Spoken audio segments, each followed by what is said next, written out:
Rutherford Issues with Brian Barrett on FM 101.9 and AM 1450 Murfreesboro, FM 100.5 Smyrna. Listen and watch at WGNSradio.com.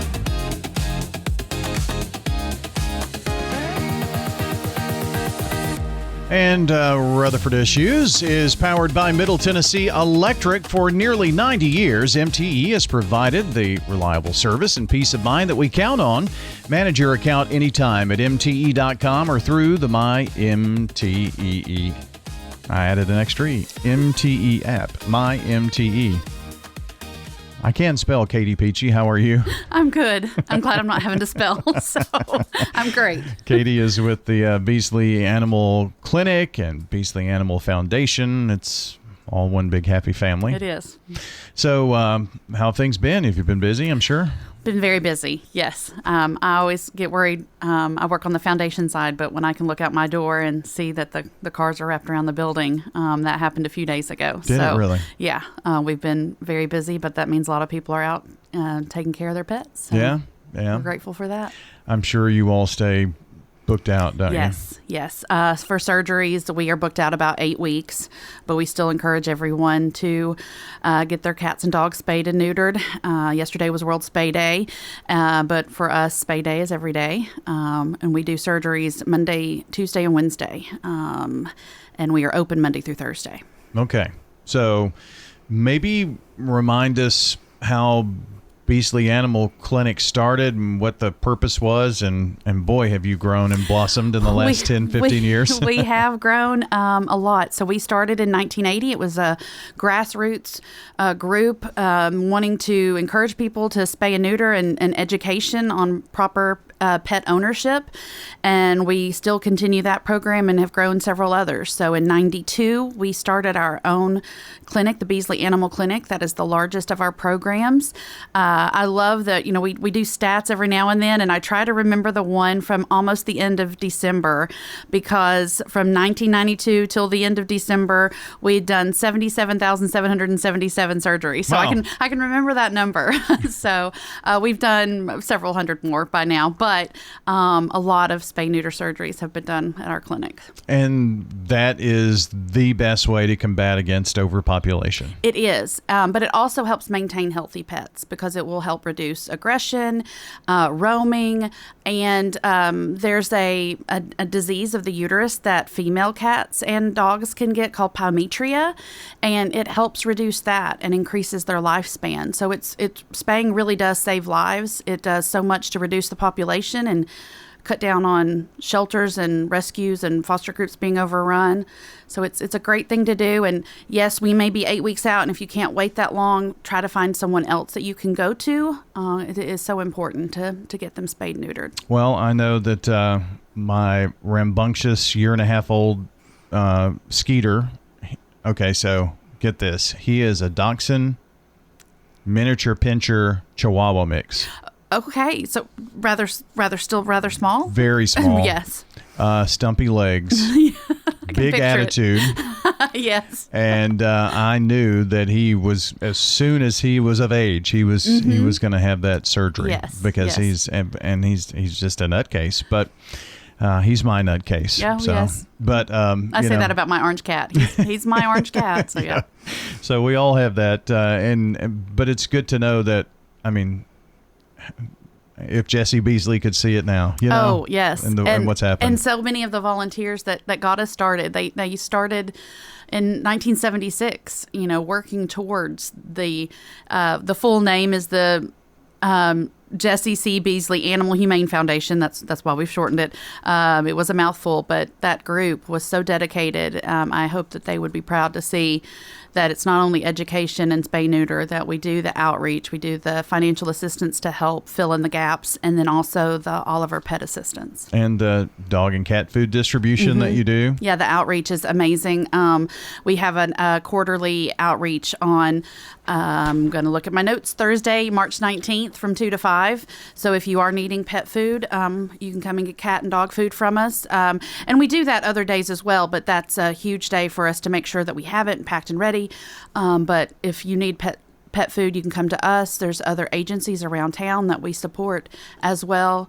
We want to make sure that the pets and their people are both fed. Isn't that like, for instance, Meals on Wheels? Mm-hmm.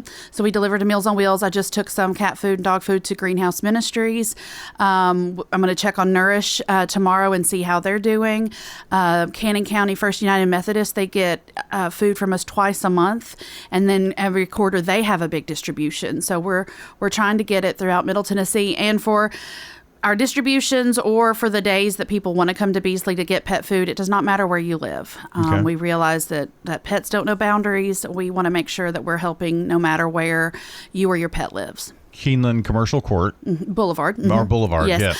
I think it'll end up there no matter what, but Keeneland Commercial Boulevard, right by our good friends at Maples. That's right. Mm-hmm. That's right. Just off of Manchester Highway. Mm-hmm. Can't miss it if you turn on Keeneland. And, I never really thought of this, but people who get their Meals on Wheels, what we were finding is they were using part or maybe even all of their food to feed their animals. And so that was really eye-opening to me. Yeah, that's why we started this. So it started in the summer of 2016, and since then we've distributed over 52,000 pounds of pet food.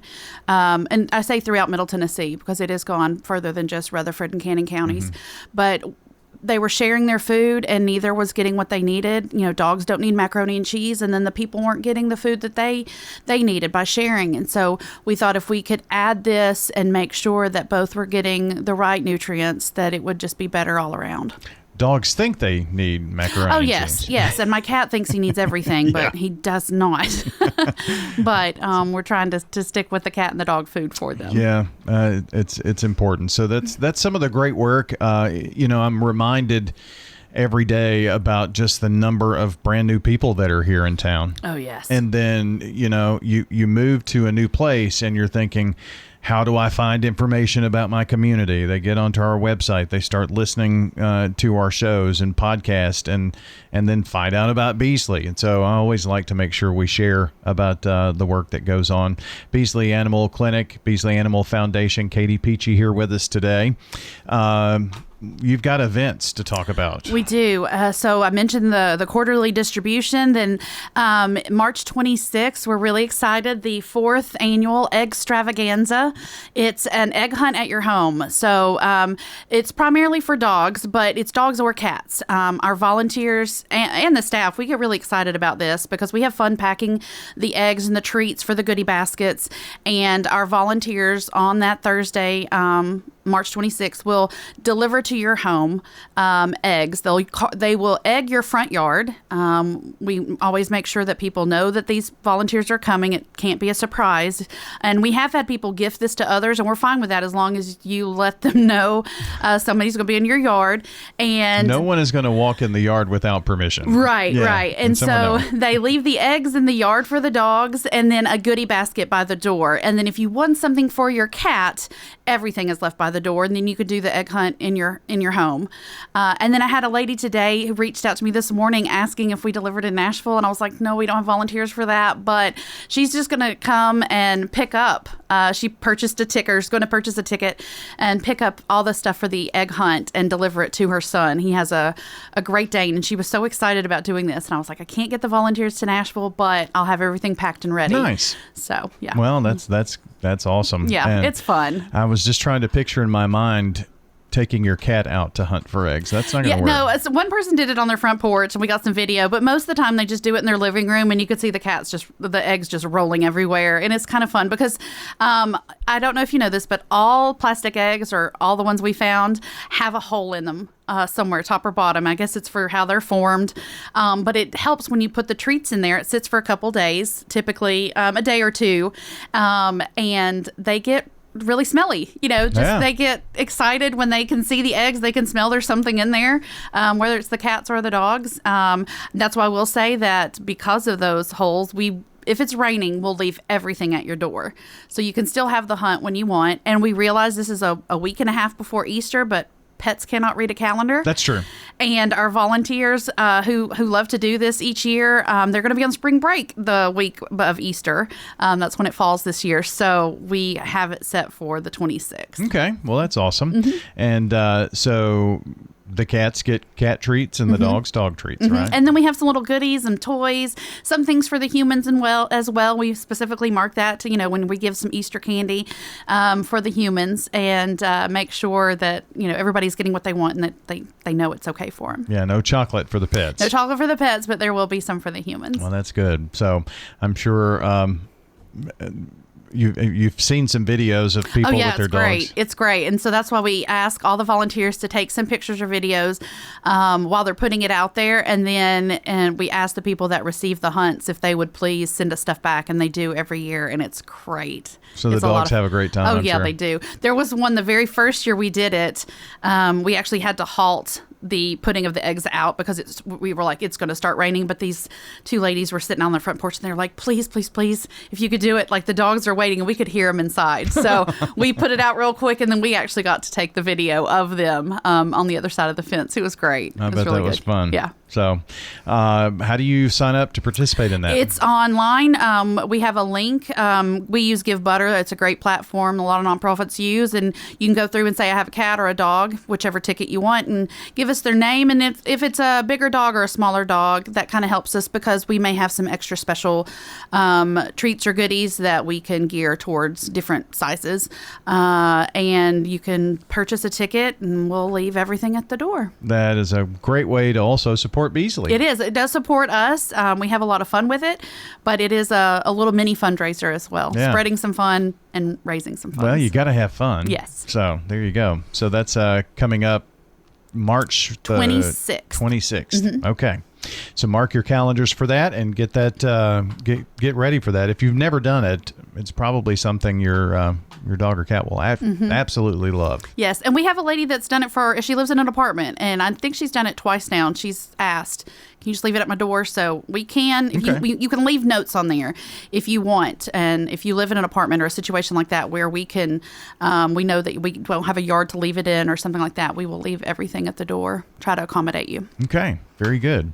Anything else going on that we need to know about? I will say, if I have time, the 15th annual Paws and Pearls, it's that time again. Gosh, is it already? It is. It seems like we just had it, but we're gearing up for the 15th. We have a great committee that's helping us. It's going to be Friday, April 17th, again at the beautiful Copper Ridge event venue. They do a wonderful job, and the committee is really excited. Another, hopefully, great event. So you're just... well, I'm sure you've been planning for a while for a little that. while, yes. Yeah. I have a countdown. I can't remember. I think we're at day 51 days. I don't know. Somewhere in there. I get a little anxious as it gets under that 60 mark, and I'm like, okay. It's getting real now, huh? Yes. So but that information is also online. Everything as of this morning, we made sure is on our website, and we use Facebook and Instagram a lot. Being a nonprofit, everything is free to post there. Sure. But that's also where you can purchase tickets, whether you want your pet on the poster, the promotional poster, or you want to buy a ticket to the event or possibly even be a sponsor. You can find all of that on Give Butter as well. All right. So check out Beesley. Just search for Beesley, Beesley. Yes. Yeah. Yes. Not an A. No A's. No A's. No A's.